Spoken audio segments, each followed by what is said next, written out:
दोस्तों नमस्कार। पहले मैंने आपको कराया था एससीईआरटी का निचोड़, अब मैं आप लोगों को कराने वाला हूं एनसीईआरटी का निचोड़। एनसीईआरटी का निचोड़। तो आप लोग अपनी कापी पेन लेकर बैठ जाइएगा, यहाँ से आप लोगों को चीज़ें मिलने वाली हैं बहुत शानदार तरीके से। मैं आप लोगों को क्वेश्चन लिखाता रहूँगा। देखिए, जब सबसे पहले हम लोग पढ़ लेते हैं चूहों के बारे में।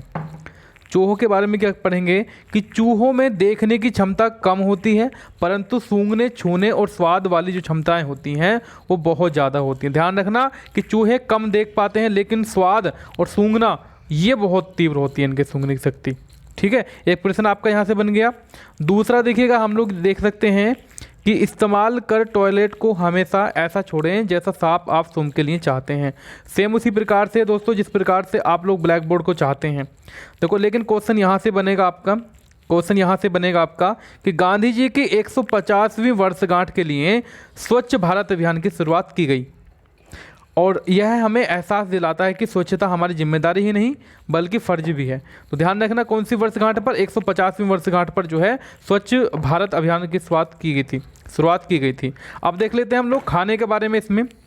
आओ अब कुछ लोगों से बात करें और पता लगाएं उन्हें क्या खाना अच्छा लगता है।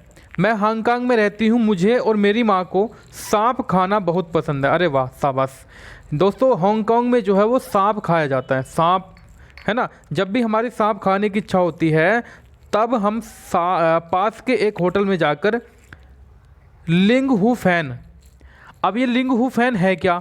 लिंग हू फैन जो है वो सांप की एक डिश है ना, यानी कि सांप की एक डिश है। जैसे आप लोग खाते हैं ना क्या, मटर पनीर, उसी प्रकार से इन्हें जो है ना मटर पनीर का स्वाद किस में आता है? सांप में आता है। वाह वाह, चलेगा। अब दूसरी लड़की कह रही है मैं कश्मीर में रहती हूँ, है ना। सरसों के तेल में मछली बनती है वहाँ पर। कश्मीर में क्या बनती हैं? कश्मीर में बनती हैं सरसों के तेल में मछली। ठीक है, एक बार हम गोवा गए थे, वहाँ हमने मछली खाई पर स्वाद बहुत अलग ही था। माँ ने कहा अरे यह तो नारियल के तेल में बनी हुई समुद्र की मछली हैं। यानी कि मैं कह सकता हूँ गोवा में जो मछली बनती हैं गोवा में, वो नारियल के तेल में बनाई जाती हैं। ठीक है, चलो अब हम लोग देख लेते हैं तीसरा की पॉइंट क्या है आपका यहाँ पे, कि मैं केरल में रहता हूँ, मुझे सबसे अच्छी दो चीज़ें लगती हैं, वे चीज़ें मेरे घर के आंगन में ही उगती हैं। एक ऊपर ऊंचे पेड़ पर और दूसरी ज़मीन के नीचे। बस नारियल डली हुई किसी भी करी के साथ उबला हुआ टैपियोका मिल जाए तो मज़ा ही आ जाए। ठीक है, अब दोस्तों यहाँ पर क्या हो गया, एक पैडागोजी का क्वेश्चन आएगा कि बच्चों में भोजन से जुड़ी विविधता पर खुलकर चर्चा करें, उनके परिवार से जुड़े अनुभव सुनें और भोजन में विविधता का सम्मान करें। तो आगे हम लोग बात करने वाले हैं ब्रेल लिपि के बारे में। आओ ब्रेल के बारे में जानें। तुमने देखा कि रवि भैया एक ख़ास तरह की किताबें ही पढ़ सकते हैं। ये किताबें कैसे बनी, इसके बारे में सबसे पहले किसने सोचा होगा? आओ इस ब्रेल के बारे में जानें, है ना। देखो, ब्रेल के बारे में जब चित्र में आप लोगों को दिख रहा है कि ए जो है आपका उभरा हुआ अक्षर है आपका। ठीक है, यानी कि मैं कह सकता हूँ कि लुई ब्रेल फ्रांस देश का रहने वाला था। जब वह 3 साल का था तब एक दिन अपने पिता के औजारों से खेल रहा था।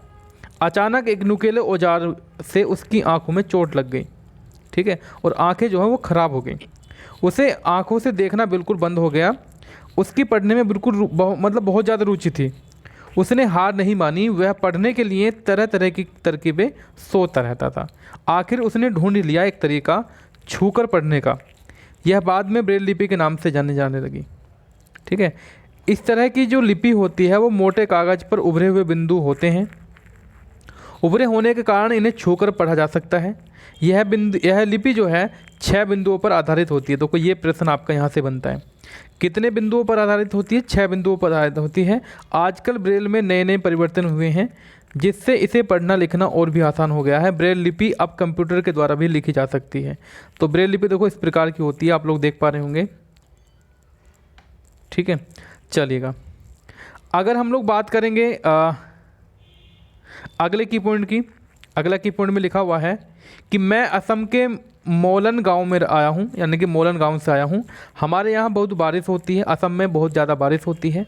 हमारे घर ज़मीन से लगभग 10 से 12 फीट बने ऊंचे हैं, मतलब ऊंचे बने होते हैं। इन्हें मजबूत बांस के खंभों पर बनाते हैं। ये घर अंदर से भी लकड़ी के ही बने होते हैं।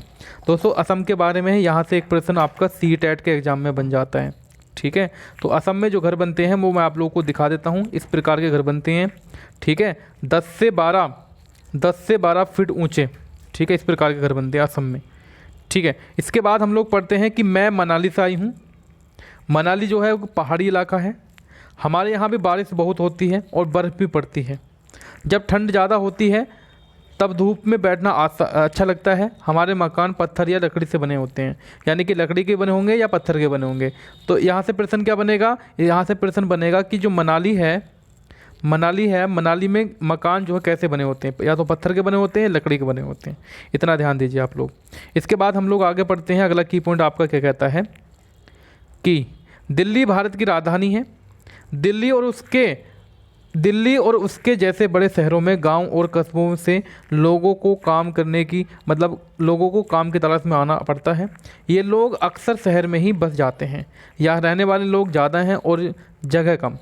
बहुत लोगों के पास मकान ही नहीं होते हैं, है ना। और उन्हें झुग्गी झोपड़ियों में रहना पड़ता है। और कई लोगों के पास वह भी नहीं, किसी के पास तो झुग्गी झोपड़ी भी नहीं है। लोग जहाँ जगह मिले वहाँ सो जाते हैं, सड़क पर चाहे फुटपाथ पर, स्टेशन पर।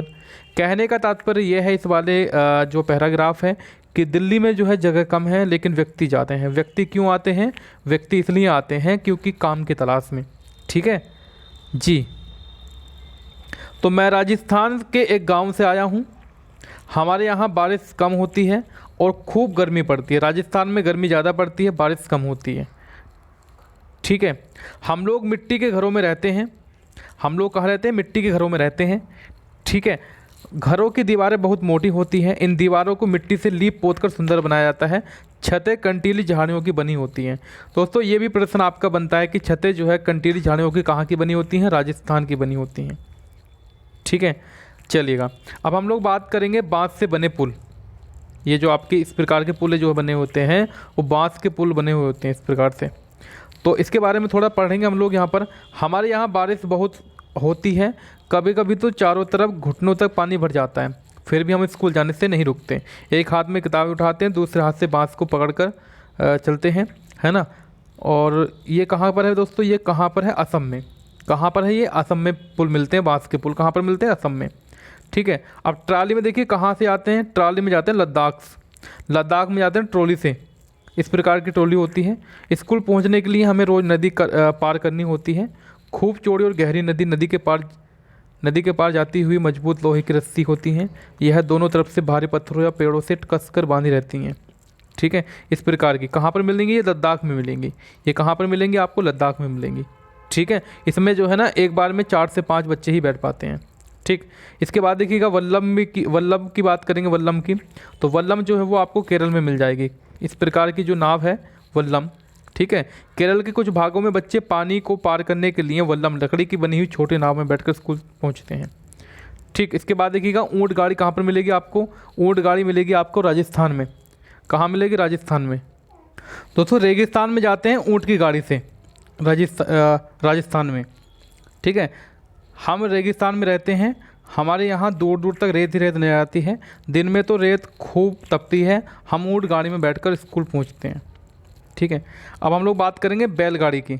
जो मैदानी इलाके होते हैं इस प्रकार की बैलगाड़ी आप लोगों को देखने को मिल गई होगी। हम बैलगाड़ी में बैठकर हरे भरे खेतों से धीरे धीरे निकलते हुए स्कूल पहुँचते हैं। तेज़ धूप या बारिश हो तो हम अपनी छतरियाँ खोल लेते हैं। वैसे दोस्तों आप लोग जानते हैं, जब आप लोग पढ़े होंगे RTE एक्ट 2009, तो इतनी दूर स्कूल जाना कहाँ पड़ेगा। हर गांव में स्कूल है 1 किलोमीटर के दायरे में। ठीक है, प्राथमिक। चलेगा, यह है जुगाड़। ये जुगाड़ है आपका इस प्रकार का। ठीक है, आधी मोटरसाइकिल काट के पीछे जुगाड़ बना रखा है। तो हमारी गाड़ी का नाम है जुगाड़। फट करती हुई चलती है ना शानदार। आगे से देखो तो मोटर बाइक की तरह दिखती है, पर पीछे से लकड़ी के फट्टों से बनी होती है। ठीक, काफ़ी मिल जाएगी आपको देखने में। जंगल से जाते बच्चे। ठीक है, स्कूल पहुंचने के लिए हमें घने जंगल से निकलना पड़ता है। कहीं कहीं जंगल इतना घना होता है कि दिन में भी रात जैसा लगता है। उस सन्नाटे में कई पक्षियों जानवरों की आवाज़ें सुनाई देती हैं। ठीक है, चलिएगा उसके बाद पढ़ते हैं बर्फ़ पर चलते बच्चे। उत्तर की पहाड़ियाँ। ठीक है, देखो हम कैसे स्कूल पहुँचते हैं, मीलों फैली बर्फ़ पर चलकर हम हाथ पकड़ पकड़ कर बर्फ़ पर पैर जमाते हुए ध्यान से चलते हैं। ठीक है, चलो इसको छोड़ो, कुछ ज़्यादा खास नहीं है ये आपका। इसके बाद पढ़ते हैं हम लोग यहाँ पे उत्तराखंड में जो बच्चे स्कूल जाते हैं वो जाते हैं पथरीली रास्तों से। तो ऊबड़ खाबड़ पथरीले रास्ते कहाँ पर मिलेंगे? उत्तराखंड में आप लोगों को देखने को मिल जाएंगे। ठीक है, इसके बाद चलिएगा आगे बढ़ते हैं हम लोग। अब देखो चित्र, ये वाला प्रश्न आपका बहुत ज़्यादा इंपॉर्टेंट है, बहुत ज़्यादा इंपॉर्टेंट है। यहाँ से प्रश्न बनता है आपका कि चित्र में कुछ जानवर एवं उनकी खाल बनी है, हर जानवर का उसकी अपनी खाल से मिलान करो। अच्छा, ये तो चलो मिलान करने की बात हो गई आपकी। ठीक है, ये तो मिलान कौन करेंगे? तो बच्चे करेंगे, है ना, इसको छोड़िएगा। लेकिन इसमें क्या होता है, इंपॉर्टेंट फैक्टर ये यहाँ पर ये हो जाता है हैशटैग कि जानवरों की खाल पर डिजाइन उनके शरीर पर बाल होने के कारण होते हैं। किसके कारण होते हैं? बाल होने के कारण होते हैं। अगर आप लोग एनवायरनमेंट के कारण सोचते हो तो वो आपका गलत है, बाल के कारण आपका सही आंसर हो जाता है। ठीक है, बाल के कारण आपका सही आंसर यहाँ से हो जाता है। सुपर, चलेगा। अब यहाँ से देखेंगे आप लोग, जिन जानवरों के कान बाहर दिखाई देते हैं उनके शरीर पर बाल होते हैं और वे बाल बच्चे देते हैं। पर जिन जानवरों के कान जो है वो बाहर दिखाई देते हैं, ठीक है दोस्तों, इसमें हम लोग कहेंगे कि उनके शरीर पर बाल होते हैं और वे बच्चे देते हैं। जिन जानवरों के कान बाहर नहीं दिखाई देते उनके शरीर पर बाल नहीं होते और वे अंडे देते हैं। ठीक है, क्या देते हैं? अंडे देते हैं। चलो, क्या तुम जानते हो एक बड़ा हाथी एक दिन में 100 किलोग्राम से ज़्यादा पत्ते और झाड़ियाँ खा लेता है, यानी कि 1 कुंटल एक दिन में। हाथी बहुत कम आराम करता है, यह एक दिन में केवल 2 से 4 घंटे ही सोता है। हाथी को पानी और कीचड़ में खेलना बहुत भाता है और इससे उसके शरीर की ठंडक मिलती है। वैसे उसके कान भी पंखे की तरह होते हैं। गर्मी लगने पर हाथी अपने कान हिलाकर जो है वो अपने आप को हवा कर लेते हैं।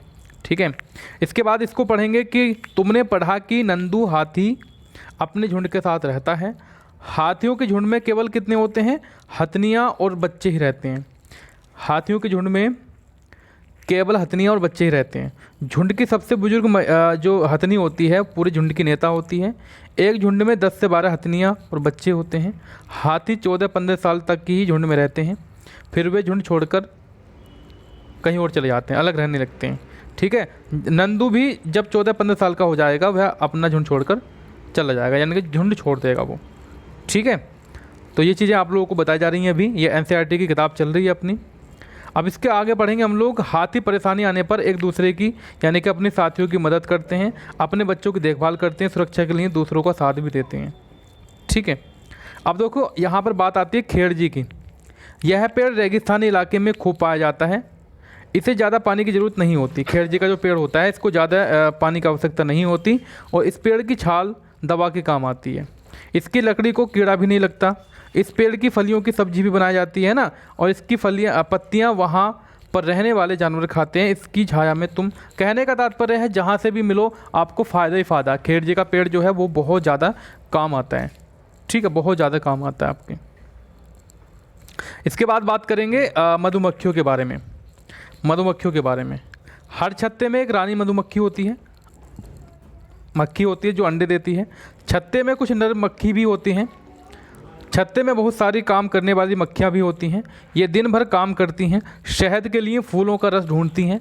जब किसी मक्खी को रस मिल जाता है तो वह एक तरह का नाच करती हैं, उसको दूसरी मक्खियों को पता लग जाता है कि भाई हाँ भी फल जो है मिल चुका है, चीज़ें मिल चुकी हैं, है ना। इस प्रकार से जब मधुमक्खियों को जो ना पता लग जाता है शहद का, तो वो डांस करती हैं, एक तरीके का भिनभिनाती हैं। तो बाकी मधुमक्खियों को पता लग जाता है कि हाँ भाई शहद मिल गया, वहाँ पर आपका भोजन है। ठीक है, वे रस से शहद बनाती हैं। छत्ता बनाने का काम भी इन्हीं का होता है और बच्चों को पालना भी इन्हीं का काम होता है। ठीक है, ये न हो तो ना छत्ता बने और ना ही शहद इकट्ठा हो। शहद के बिना छत्ते की सारी मधुमक्खियाँ भूखी ही रह जाती हैं। देखो यहाँ पर इम्पोर्टेंट ये है कि नर मक्खी जो होती है वो छत्ते के लिए कुछ खास काम नहीं करती। ठीक है, मधुमक्खी के अलावा, चलो इसको छोड़ो, मधुमक्खियों की तरह ही चींटियाँ भी मिलजुल कर रहती हैं। सभी चींटियों का काम बटा होता है। रानी चींटियाँ अंडे देती हैं, सिपाही चींटी बिल का ध्यान रखती हैं और काम करने वाली चींटियाँ भोजन ढूंढकर बिल तक लाती हैं और दीमक और तितैया भी इस तरह से समूह में काम ही करती हैं। ठीक है, तो ये छोटी सी वीडियो ही मैं आप लोगों के लिए बना रहा हूँ, 10-15 मिनट की वीडियो। इसके आगे की वीडियो मैं आप लोगों को कल दूंगा, क्योंकि दोस्तों थ्योरी जो है थोड़ी सी बोरिंग ना लगे आप लोगों को, चीज़ें इंटरेस्टेड से आप लोग पढ़ते रहिएगा। जल्द ही पूरी NCERT किताब को ख़त्म कर दूंगा। बने रहिए मनोज एकेडमी के साथ। Thank you so much, bye bye.